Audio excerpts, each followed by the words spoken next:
Hello, we are watching the news broadcast daily and following today's highlights. Ho Chi Minh City holds a solemn ritual to commemorate the death anniversary of the Hung Kings, the founders of Vietnam. Vietnam Buddhist Sangha holds a grand requiem in Quảng Trị province to pray for peace of souls of soldiers died during wartime. Da Nang, a key tourist destination in the central region, takes preventive measures against avian influenza H7 and 9 virus.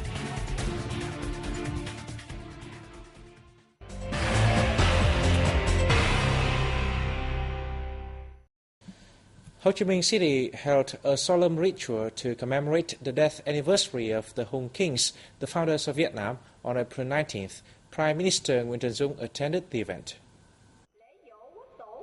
The annual event shows the city residents' respect for their ancestors, the Hung Kings. The ritual of worshipping the Hung Kings, who ruled the country through 18 dynasties, has been recognized as a UNESCO intangible cultural heritage of humanity. Prime Minister Nguyễn Tấn Dũng, Secretary of the Municipal Party Committee Lê Thanh Hải, Chairman of the city's People's Committee Lê Hoàng Quân, and the public offered incense, paid tribute to the Hung Kings, and prayed for peace and prosperity in the country and world. We, the old generation, contributed to the country's defense and construction.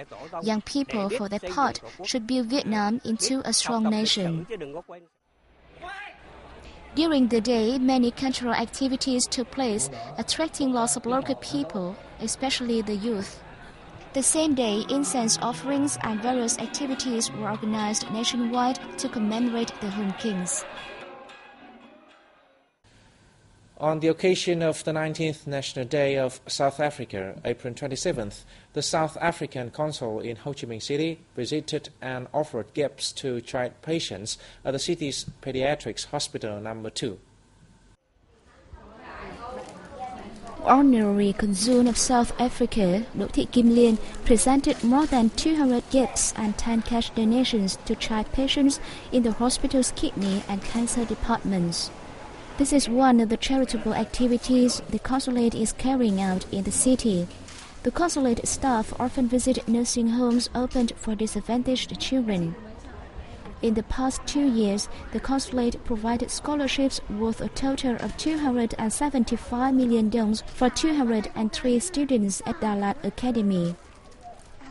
This summer, it plans to offer 100 more scholarships for pupils who excel in learning English in the city.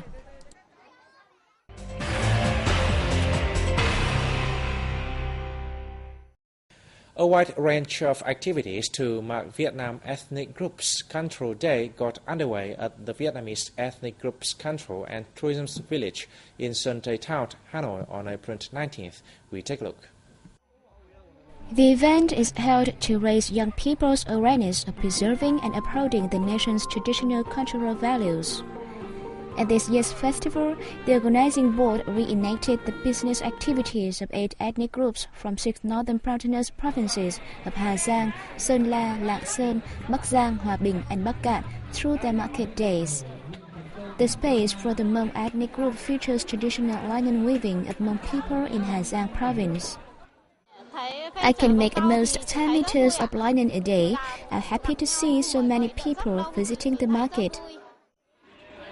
Meanwhile, the people in Bắc Cạn province brought to the market not only their specialties but the traditional dance singing, which has been recognized as a national intangible heritage. We'd like to introduce our specialties, including folk music, to friends nationwide. I hope the event will be held every year so that we have the chance to exchange with other ethnic groups. I visited all the market sites. Before, I only knew of each market's unique characteristics through the media. I found it interesting and meaningful to watch the traditional dances of each ethnic group with my own eyes. Within the framework of the event, young people from 45 ethnic groups attended a seminar discussing measures to preserve and uphold traditional family values. The event will continue until April 21st. The Vietnam Buddhist Sangha hosted a grand requiem in Quang Tri town in the central province of the same name on April 19th. The requiem prayed for peace of souls of dozens of thousands of soldiers died in the locality during the Vietnam War. We have more.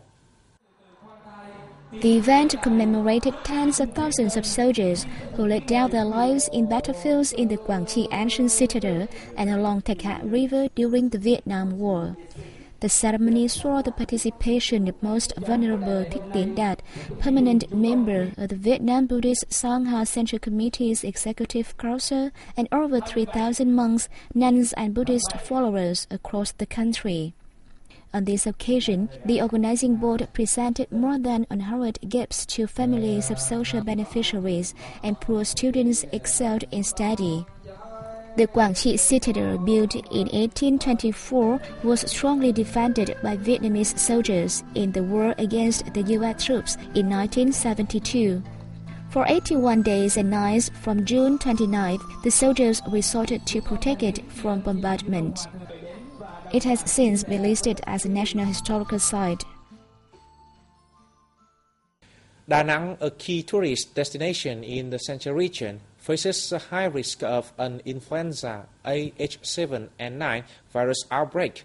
The city's authorities are applying necessary measures to prevent the penetration of the dangerous virus, which is affecting neighboring China. We'll see what they're doing. Although no cases of virus A have been recorded in Da Nang or Vietnam, the city has already prepared enough medicines, equipment and facilities to deal with any outburst. According to Da Nang health officials, the city's hospitals, including Da Nang Obstetric and Pediatric Hospital, are ready to receive and treat patients with the virus. The city is also taking measures to stop the virus at gateways and entrances into the city. For the past week, visitors arriving in the city by sea or air have been treated carefully at airports and seaports. 5 joint teams have been set up by the Da Nang International Epidemic Control Center in coordination with border staff. Their task is to measure the body temperature of all passengers entering the city to detect possible cases of the virus. The Da Nang Health Department and the Da Nang International Epidemic Control Center will soon install rooms to isolate anybody who is suspected of having the virus. The coordination between the Epidemic Control Center and the concerned agencies at the city border gates is very good, meaning the health sector can track and control the disease right at the gates. 9 international airlines, including 3 from China, where the virus is spreading, operate direct flights to Da Nang. Every week, around 2,000 passengers arrive in the city from China. The peak of the city's tourist season is near, with many activities that will attract hundreds of thousands of people. Therefore, Da Nang is paying due attention to the supervision work now in order to minimize the possibility of the virus entering the city.